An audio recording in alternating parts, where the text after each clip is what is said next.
Listen, Steve Jobs was my idol growing up. When I was learning how to build software, I really wondered what would Steve Jobs do? This is how Steve Jobs would have gone about it. Now I know you probably need to watch a Taylor Swift video or a cat video after this video, so listen, I'm going to keep it very short. For the people who need that dopamine rush, here's the secret sauce. Number 1, simplify code by breaking it down into smaller pieces. Number 2, seek help from others and design your systems in a user-friendly way. Number 3, constantly reiterate your learnings and become a top 1% developer. That's all you need to know. Now you can click off, go away, please, go, that's it. Alright, you're still here, that means you're a real G. Those lazy developers that just clicked away, they're gonna be replaced by AI first. I really wanted to flesh out this whole thing about Steve Jobs building software. I think it's very important for me and you to know how he would have gone about creating the software systems that he created when he was alive. Mac OS, iOS, iPad OS, you name it. I was a really big fan of Steve Jobs growing up. This picture that says it all. I would be such a big fan of Steve Jobs growing up that I would literally copy his presentation styles for my presentations back in middle school. And that shit actually worked out for me. Every single teacher loved the way I fucking presented things. It was great. The thing I really loved was how Steve Jobs was able to take very technical stuff and boil it down into things that non-technical people could understand. Now that shit is where the magic was at. And I was really good at doing that when I was at my first year of university or my last years of high school. Steve Jobs definitely knows how to think about his products. It's all about simplicity and collaboration. Imagine you were going through a very massive library filled with many books written in languages you barely even understand.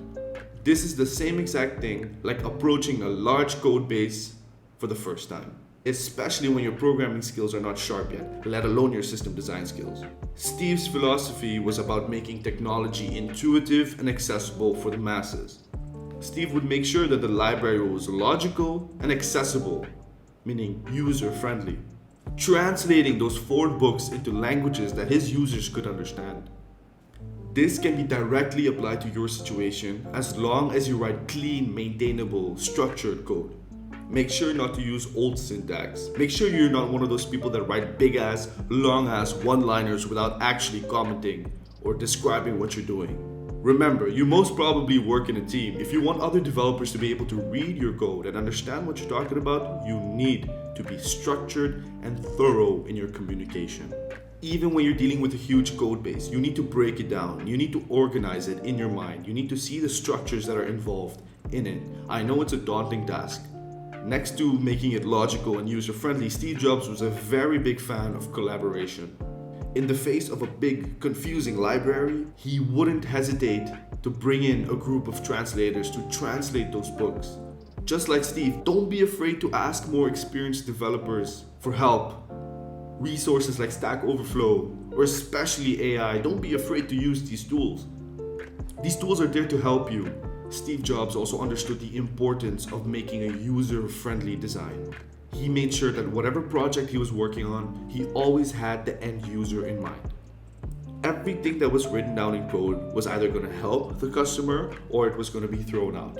Do you understand how powerful this is? In terms of building software, this means building scalable, adaptable software, right?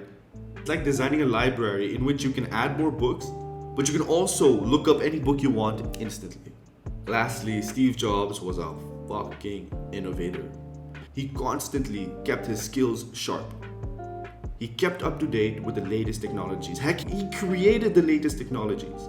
Now, how that applies to you is be a continuous learner. Make sure you keep educating yourself, read books, attend workshops, go to online classes. Make sure you sharpen the brain that you have in your head. Because at the end of the day, that brain is gonna bring you places. Listen, Steve Jobs teaches us so much about creating beautiful, intuitive products. I don't want you and me to be left behind. Layoffs are among us. AI is among us. I want you and me to be able to create robust, beautiful systems. I want you to become an ambitious, visionary, charming developer. A top 1% developer. Understand that this is not about you and me. It's about society. As software engineers, our goal, our duty is to create beautiful products that people can use. Do you know anyone who hasn't used an app in the last few days? Exactly. Software is the lifeblood of society. And it is our duty to make sure we get this shit perfect. when AI comes around.